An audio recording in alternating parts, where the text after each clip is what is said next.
Sir sir sir এই কি ব্যাপার, পাগল হয়ে গেছো তুমি?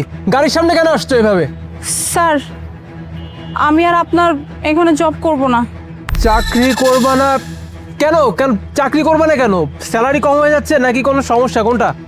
না স্যার, এমন কোনো সমস্যা না, আসলে আমি এখানে জবটা করতে পারবো না। আরে বাবা, এতদিন ধরে তুমি এখানে চাকরি করছো, এখন হঠাৎ করে তুমি বলছো তুমি চাকরি করবে না? কি হয়েছে সাদিয়া, তুমি আমাকে বলতে পারো কি স্যালারির সমস্যা নাকি অন্য কোথাও জব পেয়েছো? যদি স্যালারির সমস্যা হয় আমাকে বলো, আমি স্যালারি বাড়াই দিব, সমস্যা নাই তো। স্যার স্যালারির কোনো বিষয় না, স্যালারি যেটা পাচ্ছি ঠিকই আছে, স্যালারি নিয়ে আমার কোনো অবজেকশন নাই, কিন্তু স্যার সমস্যাটা অন্য জায়গা, আমি এখানে চাকরি করতে পারবো না স্যার। আমি ঠিক বুঝতে পারলাম না সাদিয়া, তোমার কি হয়ে গেল বলো তো? এত দিন যাবত, এত বছর যাবত এখানে কাজ করো, কখনো দেখলাম না যে তোমার কোনো সমস্যা হয়েছে। আজকে হঠাৎ করে তুমি আমার বাইকের সামনে আসলে আর এখন বলছো তুমি চাকরি করবে না। এই সোসাইটির ভেতরে কেউ কি তোমাকে কিছু বলেছে না কোনো সমস্যা হয়েছে? আমি যতদূর জানি তোমার যদি কোনো সমস্যা নাই হয়ে থাকবে তুমি তো চাকরি ছাড়া মানুষটা। সাদিয়া প্লিজ আমাকে বলো। আসলে স্যার খুব বড় একটা সমস্যা হয়েছে স্যার, কিভাবে যে বলি স্যার, কিছু মনে করবেন না। ওই যে আপনার ছোট ভাই আপন, ও আমার সাথে গত দুদিন আগে। স্যার আসসালামু আলাইকুম। ওয়ালাইকুম আসসালাম। কে তুমি? স্যার আমি এখানে নতুন জয়েন করছি, দুদিন হলো। আমি আপনাকে চিনি, ওই যে সাজিদ স্যারের ছোট ভাই আপন আপনি। মানে আমার বাসার সামনে এত সুন্দর একটা দারোয়ান বসে আছে, অথচ আমি জানি না। আচ্ছা, তোমার কি বিয়ে শাদী হয়ে গেছে? না স্যার, আমার বিয়ে হয়নি। তাহলে বিএফ আছে বলো? না স্যার, এমন এমন কিছুই নেই। তাহলে তো আমার লাইন ক্লিয়ার। শোনো, তোমাকে একটা অফার দিই, তুমি আমার সাথে চলো। তোমাকে যে লাইফ লিড করাবো তুমি জিন্দগিতেও ভাবতে পারো নাই। মজ মাস্তি, ফুর্তি, জাস্ট ফুর্তি। চলো স্যার তুমি আমার সাথে চলো, তুমি যা চাবা তাই দিব। স্যার আমি বলছি, স্যার আপনি হয়তো আমার অন্য সব মেয়েদের মতো মনে করছেন। স্যার আমি কষ্ট করে এখানে কাজ করে খাই স্যার। স্যার আমার সাথে এরকম কিছু বলবেন না, এরকম কিছু করার চেষ্টাও করবেন না স্যার। মানে আর আজকের পর যদি এমন কিছু করার চেষ্টা করেন আমি কিন্তু স্যারকে আপনার নামে কমপ্লেন করবো, আপনার নামে। চুপ থাক, স্যারের কাছে বিচার দিবে। আমি যে তোর সাথে এসব বলছি, আমার ভাইয়া যদি জানে, চুরির অপবাদ দিয়ে না এখান থেকে চাকরি থেকে ঘাড় ধাক্কা দিয়ে বের করে দিব। কথাটা মাথায় রাখিস।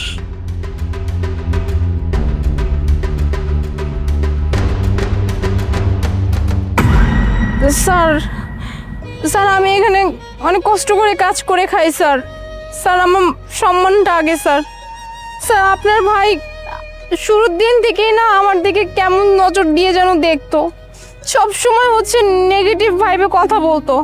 আমি খুব একটা পাত্তা দিতাম না, কিন্তু গত দুদিন আগে যে ইনসিডেন্ট আমার সাথে করলো স্যার, এটা আমি টোটালি নিতে পারি নাই স্যার। এমনকি আপনার ভাই আমাকে এটা পর্যন্ত বলছে যে আমি যদি আপনার কাছে বলে দেই তাহলে নাকি আমাকে চাকরি থেকে বের করে দেবে স্যার। স্যার আমাকে চাকরি থেকে বের করা দরকার, আমি নিজেই চাকরিটা করবো না স্যার, কারণ আমার আমার সব কিছুর আগে আমার নিজের সম্মান। আমি আমার নিজের সম্মান বিক্রি করে আমি কোথাও কাজ করতে পারবো না স্যার। এর জন্যই স্যার আমি এখানে জবটা করতে পারবো না স্যার। এছাড়া আমার আর কোনো সমস্যা নেই স্যার, আপনাকে নিয়ে আমার কোনো কমপ্লেন নেই স্যার, কিন্তু স্যার আমি এইভাবে কাজ করতে পারবো না স্যার। আসলে সাদিয়া, আপনের ব্যাপারে আমি আর কি বলবো বলো?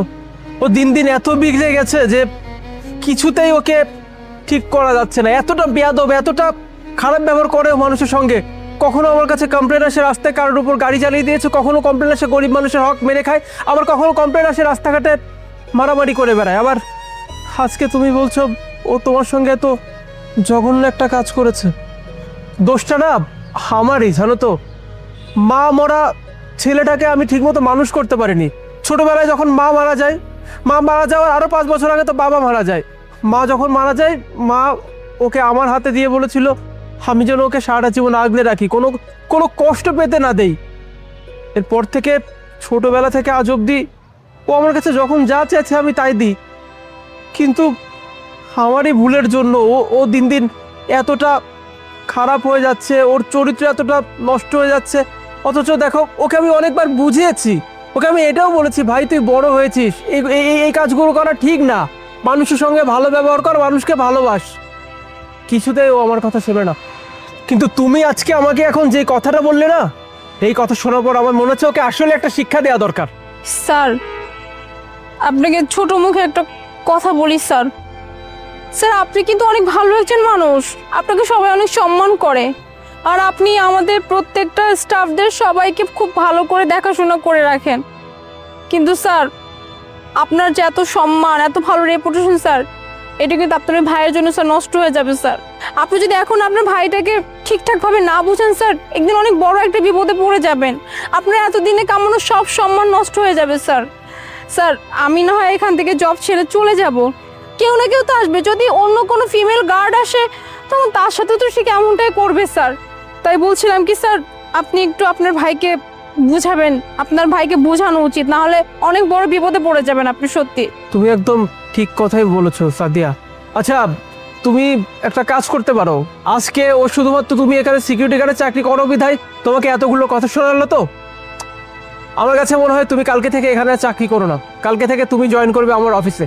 আমার অফিসে ম্যানেজার পোস্টে আমি তোমাকে জব দিব, তারপর আমি দেখবো ও তোমার সঙ্গে কিভাবে খারাপ ব্যবহার করে। আমার কাছে মনে হয় এইটাই ওকে শিক্ষা দেওয়ার একটা বেস্ট ওয়ে। কিন্তু স্যার আমি তো খুব একটা শিক্ষিত না স্যার, আমি কিভাবে ম্যানেজিং পোস্টে কাজ করব স্যার? দেখো যতদূর পড়াশোনা করেছো ততদূর চলবে, আর কাজকর্ম যা করতে হবে আমি তোমাকে শিখিয়ে নিব, তেমন কোনো কিছুই করতে হবে না তোমাকে। আমার তো বাইং হাউস আছে, ওখানে দেখাশোনা করবে, আমি আমি আমি সব কিছু তোমাকে শিখিয়ে দিব, কোনো সমস্যা নাই। আর এখন তুমি সিকিউরিটি গার্ডের জব করছো, মাস গেলে 20,000 টাকা স্যালারি পাও, কিন্তু তুমি আমার কোম্পানিতে জয়েন করো ম্যানেজার পোস্টে, আমি তোমাকে মাস শেষে 50,000 টাকা দিব। আমার মনে হয় এই টাকা দিয়ে তুমিও ভালো থাকতে পারবে, তোমার পরিবারটাও ভালো মতো চলবে। আচ্ছা ঠিক আছে স্যার। স্যার আপনাকে অনেক অনেক ধন্যবাদ স্যার। ঠিক আছে, তাহলে তুমি কালকে থেকে আমার সঙ্গে আমার অফিসে যাবে, কেমন? আচ্ছা sir, thank you so much. Okay.